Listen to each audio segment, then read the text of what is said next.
نصیحتیں لفظ لفظ حکمتیں ابر علم کہیں سے برستی بارشیں شرع کے امور سے دین کے شعور سے. آج دل کی ایک ہی بنیادی بیماری جہاں سے ساری بیماریاں شروع ہوتی ہیں، اس کا تذکرہ اللہ کی توفیق سے آپ کے سامنے رکھتا ہوں.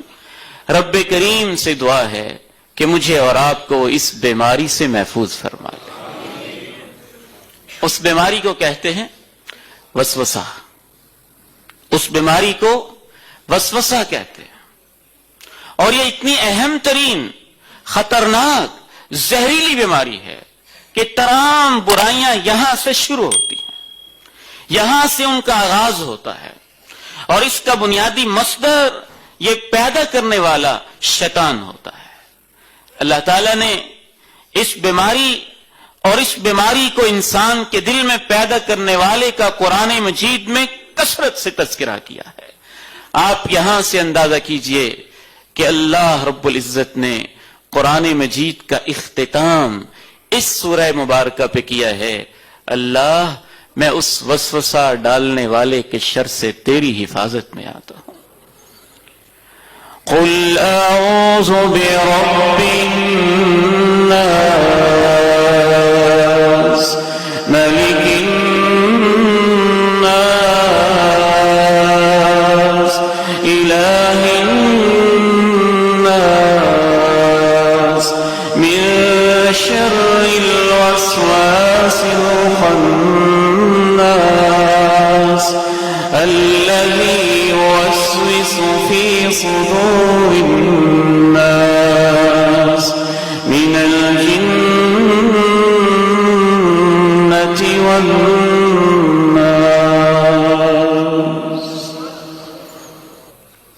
وسوسہ، سب بیماریاں یہاں سے شروع ہوتی ہیں. سلف صالحین میں اس موضوع پہ اتنی محنت کی ہے کہ شاید ہم سال بھر بھی اس کو بیان کرتے رہیں، اس کا حق ادا نہ ہو. اور اللہ تعالیٰ نے اس کو اتنی اہمیت دی ہے.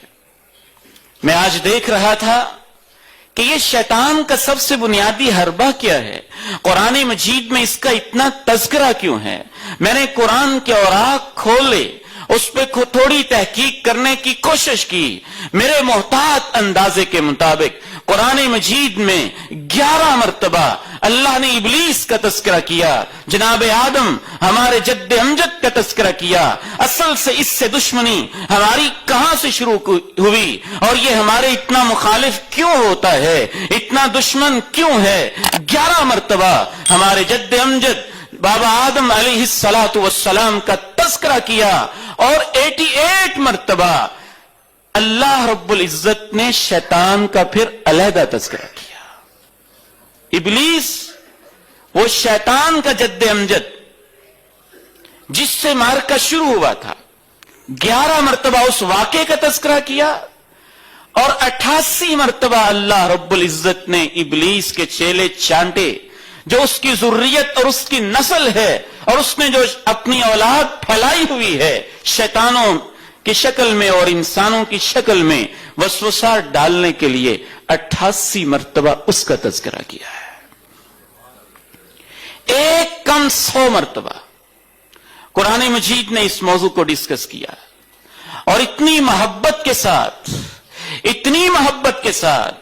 کہ اللہ نے کبھی انسانوں کو مخاطب کیا، کبھی اہل ایمان کو مخاطب کیا. دیکھنا کہیں شیطان تمہیں وسوسے کے اندر مبتلا نہ کرتے. ذرا اس آیت مبارکہ کو توجہ سے سنیے گا. کیسی محبت ہے اللہ کی، کیا اپنائیت ہے اللہ کی، کیسے اللہ ہمیں توجہ دلا رہے ہیں.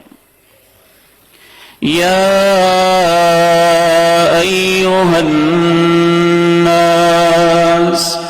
ان وعد اللہ حق فلا تغرنکم الحیاة الدنیا ولا یغرنکم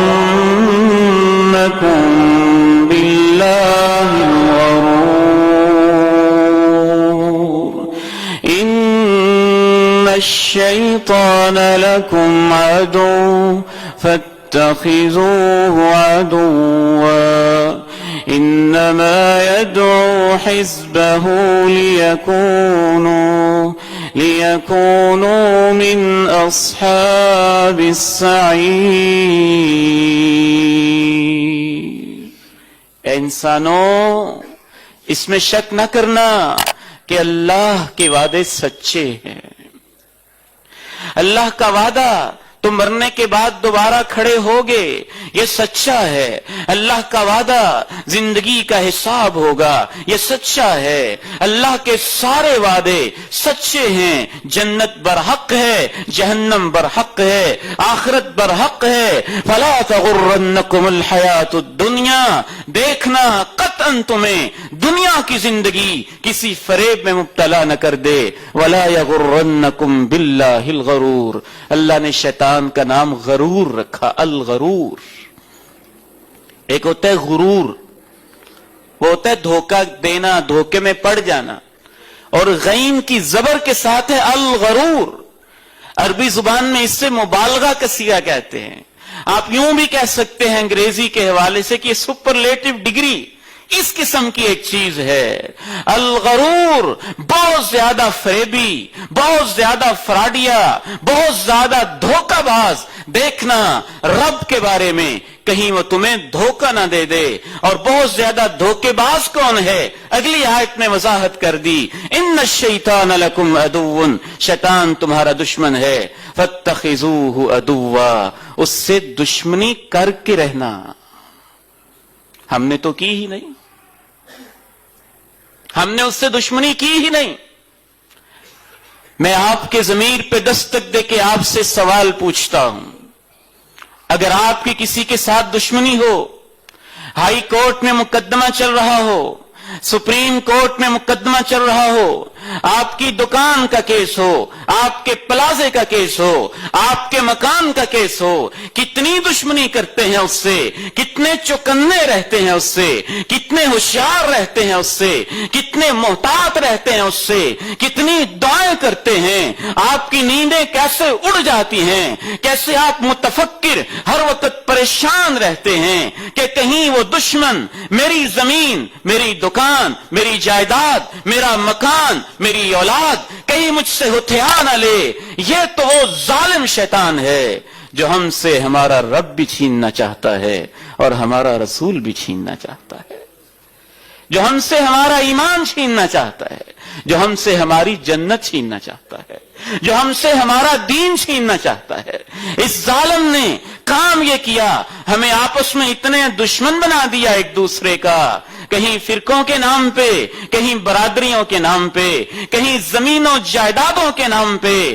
بہو نے سمجھا ساس میری دشمن ہے، اولاد نے سمجھا باپ میرا دشمن ہے، کہیں بیٹی نے سمجھا باپ میرا دشمن ہے، میری جائز جگہ پہ میرا رشتہ کیوں نہیں کر رہا. کہیں ساس نے سمجھا بہو میری دشمن ہے، کہیں داماد نے سمجھا میرا سسر دشمن ہے، کہیں سسر نے سمجھا میرا داماد میرا دشمن ہے، بھائی نے سمجھا بھائی میرا دشمن ہے. اس ظالم نے اپنی دشمنی کو ہمارے دلوں سے نکالنے کے لیے ہمیں ایک دوسرے کا دشمن بنا دیا تاکہ اصل دشمن پہ ان کی نظر نہ پڑ سکے.